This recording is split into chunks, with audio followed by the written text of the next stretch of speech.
Ça là, ce que je tiens là, est la représentation parfaite de la médecine traditionnelle africaine avec laquelle 80% des Africains se soignent et guérissent de leurs maladies avec succès. On parle ici de quoi? De la connaissance ancestrale des plantes médicinales, de leur usage, de leur dosage, quels ingrédients compatibles ou alors proscrits. Moi qui vous parle, monsieur pourquoi? J'ai éprouvé plusieurs fois des traitements qui ont parfaitement fonctionné. Par exemple, pierre noire et citron pour dégonfler une joue d'un mal de dents.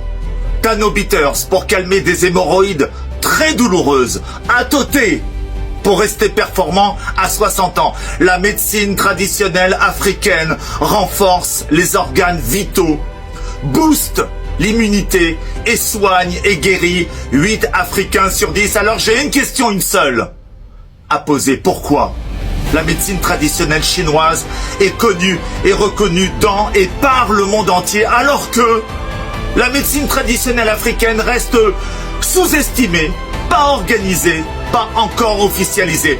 En 2024, on parle en Afrique de naturothérapeutes, d'herboristes, de thèses solides, de chercheurs universitaires, d'ethnopharmacologues.